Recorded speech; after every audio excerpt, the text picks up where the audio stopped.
Today's video sponsor is GVG Mall, where using my SKG discount code leads to a 25% off across several products, making a Windows 10 serial key only $16. After the payment, you'll receive the key in your account and all you need to do is to introduce it in your Windows settings and bam! You have an activated system.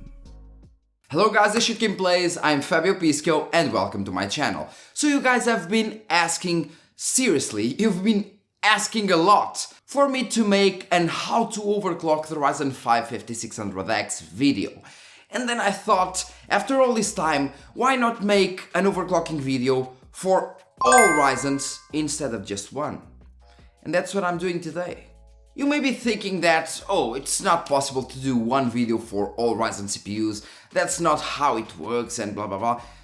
Not actually because overclocking has to do all with voltages and frequencies, or boosts in this case, frequency boosts, so it's basically voltage and frequency. And each series of CPUs, 1000, 2000, 3000, 4000 and 5000, which are the ones presented in this video, will be we'll kind of have a voltage roof per series because of the process node. For example, the 1000 series has 14 nanometers process node, 2000 series 12 nanometers, 3000 series 7 nanometers, and 5000 series 7 nanometers as well. And also the 4000 series, which are basically APUs only, professional APUs, are also 7 nanometers. So depending on the process node, the voltage differences will also differ a bit. And that's what I'm showing you today. And I'm not talking just about manual overclocking, because we're gonna talk about manual overclocking, and we're also gonna talk about curve optimizer for the Ryzen 5000 series. So that's also a thing. Now take in consideration that all CPUs are different. CPU binning is a thing, die binning is a thing, so if you buy 10 5600X CPUs, it's really likable that, let's say, 5 of them will achieve, at the same voltage, will achieve higher frequencies than others. It's the luck of the draw, okay? But how do you actually apply these frequencies and voltage? What do you have to do? Well, I advise you to go always into the BIOS, because using Ryzen Master is also a thing, but particularly I don't like it much. If going for CPU overclocking, BIOS options are the best way to go, okay? Because there's no software layer, it's just pure BIOS, which is also software, but you know what I mean. There's no Windows and then software layer, it's straight to the motherboard, and that's what you should do in my opinion. So let's go to the computer so I can show you where are the menus and what to do. So the first thing that you actually need to do is to basically go from this menu, which is the easy mode, to the advanced mode. In this case, it's an Asus motherboard. So all you have to do is press F7 and this new menu appears. As you can see here, advanced mode. And if we go to before, we have easy mode. You have main, AI tweaker, advanced, monitor, boost tool, and exit tabs. And the only one that you actually need is the AI tweaker one, which will appear soon, yes. So in this AI tweaker, I already have my CPU overclocked with curve optimizer, but that doesn't really matter. We have several options. We have the memory frequency, FCLK frequency, which is the Infinity Fabric. We have core ratio and so on. So before anything, take in consideration that SOC voltages, the one you see here, SOC or SOC, call it whatever you want, I call it SOC. SOC voltage is very important for CPU and RAM stability. Not only CPU and not only RAM, but both. SOC voltage is basically what controls the Infinity Fabric, everything, the SoC system on chip voltage. And if you are overclocking your RAM, you need to increase the SOC voltage, and particularly from my experience, the best thing that you do in any situation, even if you're running like 3200 MHz RAM, and if you want the maximum stability you can get, and if you want to be assured of stability, is to go to the SOC voltage, select the manual mode on SOC voltage, and then press or use, let's say, 1.13 to 1.15 volts. I would say like more from like 1.1 to 1.15 volts, but 1.13, 1.14 volts is what you want. For example, sock voltage, if you want to run a 4000 MHz on the Ryzen 5000 series, okay, 4000 MHz RAM, of course, you actually need to increase the sock voltage to around 1.2 and in some cases even more, 1.18 at least, if you don't want to have Windows hardware event errors or something like that, so the WEA. But anyway, let's move on. Well, the next step is the CPU voltage. First thing you want to do is go to the CPU voltage and select manual if you have the manual option. Offset will also be a thing, but you actually need to play with offset voltages, so you have a base voltage that you have right now and you need to put it higher with offset values, and if you have the manual option is much easier, okay? So manual option, and for example, for the Ryzen 1000 series, you can start already with 1.4, okay? It's an option. For the Ryzen 2000 series, you can start with 1.38. For the Ryzen 3000 series and 4000 series, 1.325. This, and I say you can start with this because, why? Because it's actually easier to start with the max voltage and then see how much frequency you can get on the max safe voltage. Then, if you don't want that much frequency, imagine that you can get, for example, with your Ryzen 5 3600, sorry, you can get, for example, 4.3 GHz stable with 1.32. But you don't actually need 4.3, so you decrease to 4.2 and then you decrease the voltage as much as you can in order to undervolt and actually have better temperatures. Okay, this is also an option. You can go with a max voltage you can get right away and see the max frequency you can get, or you can select the frequency and see how much low you can go in terms of voltage, and then test to see if it is stable or not. But 1.32 for the 3000 series, or 1.28 or 1.3 for the 5000 series, okay? This is all you have to do. First, start with the CPU voltage. Then you go to the CPU core ratio, which is basically your frequency. Let's say if you want 4.2 GHz, you press 42 core ratio.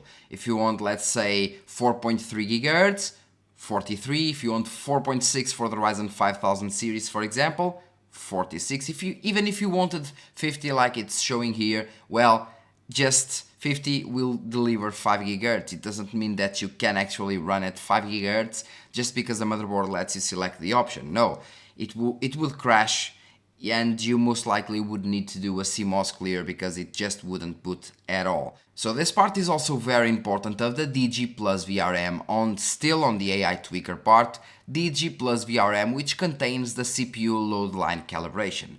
Basically, the load line calibration works as a calibration done by the motherboard in terms of voltages, in this case on the CPU side. And it has several levels. I believe that the level 1 is the most aggressive and the level 5 is the less aggressive. I believe that the auto mode leaves you on the level 3, which is basically a bit below the voltage you select. Let's say you select 1.3 volts. If you select 1.3 volts, when you give load to the CPU, let's say if you test on Prime 95, it will most likely go to 1.27 or 1.28 volts. So it decreases a bit the voltage in terms of load. Now, if you select the level 2, it means that the load line calibration will be more aggressive, hence increasing the voltage to, let's say, 1.3 as the same is selected, or even higher like 1.31 or 1.32. And if you select level 1, which is the most aggressive, I believe, even if you select 1.3 volts, it will maintain 1.3 volts on idle, but as soon as you give load to the CPU, it will increase the voltage to 1.33, 1.34 or even 1.35, meaning that the load line calibration basically controls the voltage increase or decrease, basically the voltage offset, when you put load to your CPU. So this is very important. Leave it on automatic or leave it at level 3, which will most likely maintain your idle voltage and your load voltage by the same numbers, okay? So take this in consideration as well. And to finalize, we also need to go into the Precision Boost Overdrive menu, okay? Let's go Yes, okay? And disable the precision boost overdrive because you actually want a stable clock frequency and you don't want the boosts to kick in. So you need to disable the PBO, precision boost overdrive, and you also need to go to the advanced settings and go to the AMD CBS. So instead of the AI tweaker here, you go to the advanced AMD CBS. Okay, you open the AMD CBS and you have the core performance boost and the global C-state control. And yes, you also need to disable these ones, once again due to the boost clocks. You want a stable frequency across the board on your manual overclocking, so stable frequency and stable voltages. And if you want that, you have to disable these options as well as the PBO and then select the core frequency you want and the core voltage you want. That's how manual overclocking works. So now that you know a bit of how to mess with BIOS, what are the voltages that it should be applying for all Ryzen CPUs?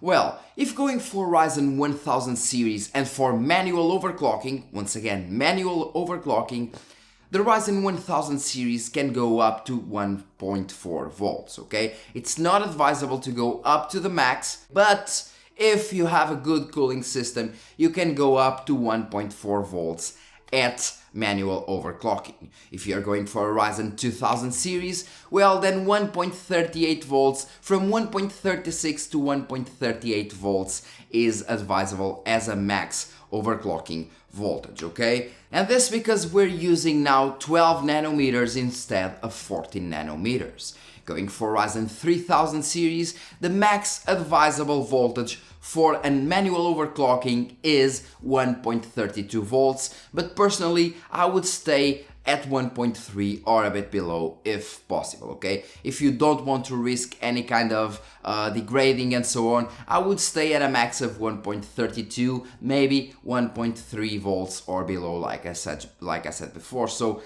this because it is working with 7 nanometers TSMC instead of the 14 or 12 nanometers from Global Foundries. As for the Ryzen 4000 series, they have the same limits as the 3000 series, so 1.32 volts for static overclock, manual overclock. And for the Ryzen 5000 series, well, I advise a max of 1.28 to 1.3 volts for manual overclocking, since we're dealing with an enhanced 7 nanometers process from TSMC. Now, there are some videos, some really interesting videos, one of them being from Der Bauer, where several 5000 series CPUs are actually pushed to the max on manual overclocking with crazy voltages up to 1.4 volts in several types of loads across some months, and only some of them actually degraded. But it is not about voltages, it is also about power limits, it is also about temperatures, several things that may actually contribute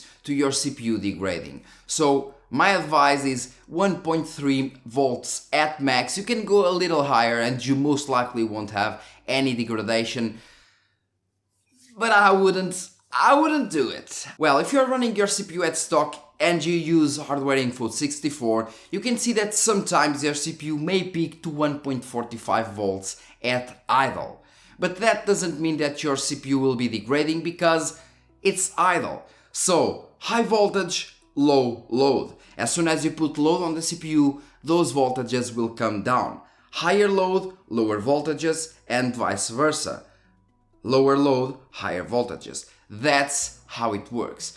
But when higher voltages and higher loads happen at the same time, that's where the degrading may appear due to current, so amps instead of volts. That's why you should actually decrease the voltage, or at least apply that max voltage that I told you, because when you actually apply load to the CPU, if you have a high enough voltage, you may actually degrade your CPU due to having a high amps, a high current, so a high amperes value. And well, as you can perfectly see, English is not my main language, not my mother language, and I'm trying to explain the best I can. So if you have any doubts, go to the comment section and I'll try to explain it as best and as fast as I can, okay?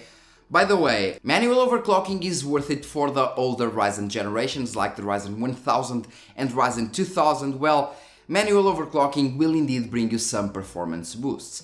As for the Ryzen 3000, 4000 and 5000 series, in terms of performance, it won't bring you any decent boosts. What will bring you though is temperatures, better temperatures. So if you have a Ryzen 3000, 4000 or 5000, you can actually manual overclock, you can use the manual overclocking to enhance your temperatures instead of focusing on the performance. You can leave the same, let's say a Ryzen 5 3600.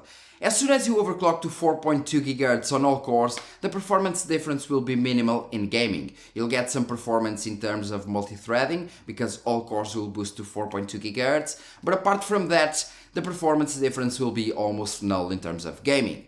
And decreasing the voltage to a certain extent may actually deliver you way better temperatures than before at the same, and I repeat, at the same performance. So the same performance but lower temperatures. And manual overclocking is only worth for that on the Ryzen 3000, 4000 and 5000 series, okay? So if you have one of those Ryzens, let's say the Ryzen 5 3600, and you're struggling with thermals, then apply the manual overclocking, decrease the voltage as much as you can to a stable level. I will actually tell you after how to achieve that stable level.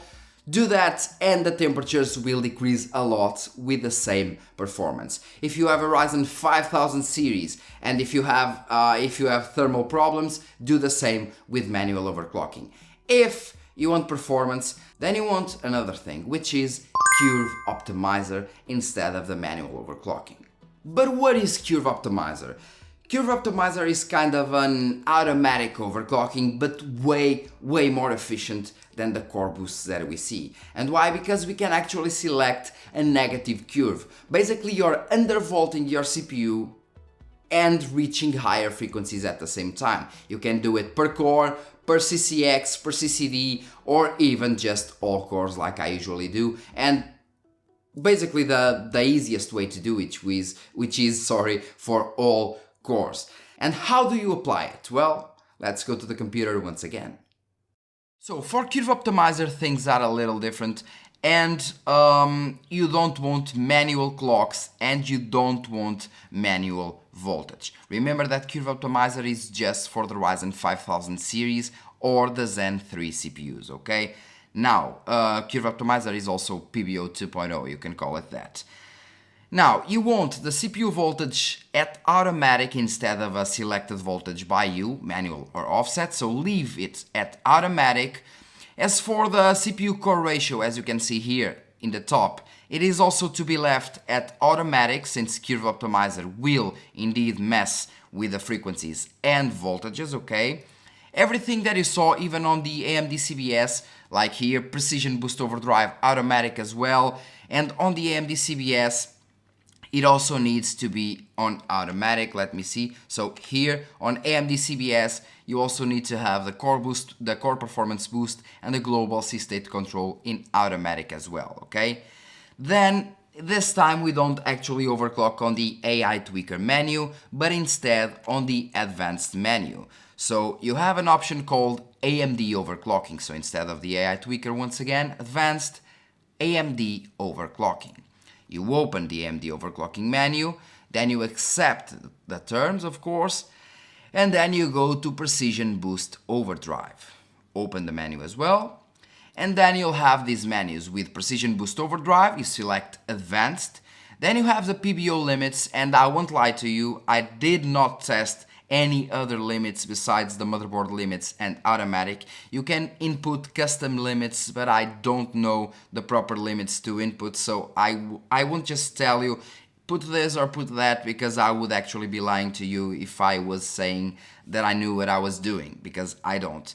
So if you are a newbie on Precision Boost Overdrive, in this case Curve Optimizer, like I am, select the advanced option and select automatic on the PBO limits, or select the motherboard PBO limits. If you have a good motherboard, even let's say MSI B450, B550 Tomahawk, X570 and so on. If you have a good motherboard, then you can choose the motherboard limits and it will work perfectly. As for the scaler, leave it on automatic, and then you have the max CPU boost clock override. Basically, you can select positive or negative for underclocking. We want positive for overclocking, and in my case I have 100 MHz above. The usual boost on single core performance is around 4.65, so with 100 MHz more, the usual boost on single core, or at least on a few cores, will be 100 MHz above that, so 4.75 GHz.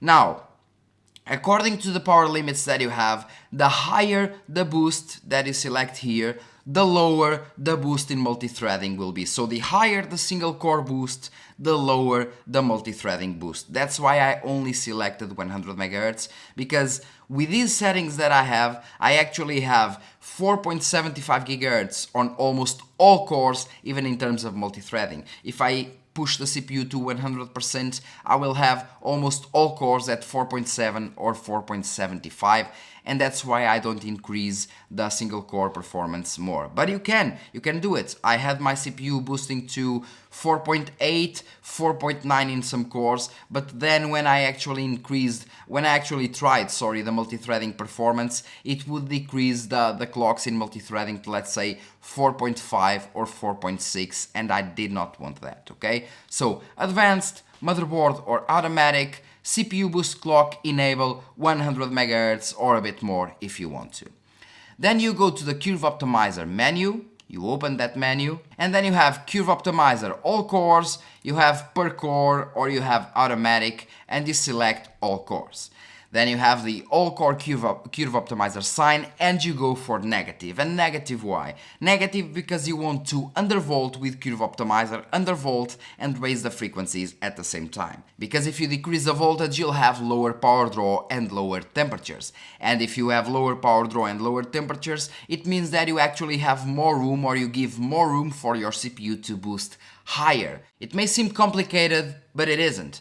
Because, like I told you before, you're undervolting your CPU in order to be able to achieve higher frequencies at the same PBO limits, at the same power limits. So within the same power limits, you can achieve higher frequencies because you have lower voltage, and lower voltage decreases the temperatures and the power draw. So with the same power draw limit, you can actually achieve higher frequencies. That's how it works. So you select the negative curve and you start with 10. Okay, 10. My CPU isn't that great. I didn't have much luck. Some of you will be able to do, let's say, 10, 15, 20, which will mean that your CPU will be even, and I repeat, will be even cooler while increasing the frequencies even more. If I could actually have minus 15 or minus 20 stable, it would mean, let's say, minus 10 watts power draw on my CPU, or way higher frequencies, both on single core and multi-threading. But well, it's like I told you before, it's the luck of the draw, and I didn't have much luck on my CPU.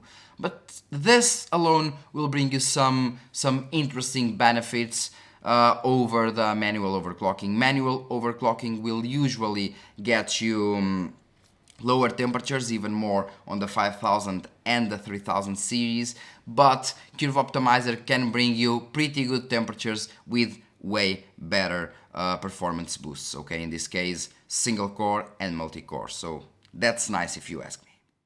Now recapping a bit, Ryzen 1000 series and 2000 series are good with manual overclocking and will deliver better single core and multi-core performance with it. So 1000, 2000, manual overclocking is the way to go. As for the 3000 and 4000 series, well, manual overclocking isn't the way, and you can't actually use Curve Optimizer because Curve Optimizer is only for the 5000 series. So if you want to overclock the Ryzen 3000 and 4000 series, you do it just for the undervolting, basically the same performance at lower temperatures and lower power draw. As for Ryzen 5000, you can still do manual overclocking for lower temperatures, or you can use Curve Optimizer for both higher performance or lower temperatures. you pick what you want. That's it so far. And to finalize, how do you test stability? How do you know you're stable? Well, there are several software programs that you can use, like AIDA64, like Cinebench, but those aren't actually stability testers. Because it can go like 10 Cinebench runs, 15 Cinebench runs, 20 Cinebench runs, and still be unstable. And when you go, for example, for those games that are more sensitive, the CPU and the computer will crash. And then you may think, well, but it is stable on Cinebench, so it should be stable here. That's not how it works. So my advice is to use Prime 95. If you actually download Prime 95, and you don't even need to go into the custom area, just use the smallest option that you have there. It literally says smallest, okay? Just select that one and try to run Prime 95 at least, and I repeat, at least half an hour. If it goes at least half an hour without any kind of problems, then you're most likely fine with no issues at all. This for manual overclocking, okay? If you can run it for 2 or 3 hours or even a bit more, and if it does not present any error, then you are completely stable, 100% stable in terms of manual overclocking. And that's great, because if you're stable on Prime 95, you're stable in everything else. If you're stable, for example, in games, you may not be completely stable. If you're stable in Cinebench or AIDA64, you may not be completely stable. But I guarantee you that if you're stable on Prime 95, you're stable on everything else. And that's what you want. That's what you want. As for Curve Optimizer and Ryzen 5000 series, well, Prime 95 is the way to go as well. But take in consideration that a downside of the Curve Optimizer is that it may be stable, and I repeat, it may be stable with load. So when you use Prime 95, it might be stable, but at idle, it may not actually be. And that may be due to instabilities on Curve Optimizer, because that's how it works. So Prime 95 is the stability king. If your CPU is stable on it, it will be stable on everything else. And well guys, that's all for today's video. Once again, it is basically like any other kind of overclocking, like GPU or RAM overclocking. You just try that frequency with a certain voltage, Prime 95. If it passes, then it is okay, it is stable. If it does not pass, you increase the voltage. Once again, if it passes, it is stable.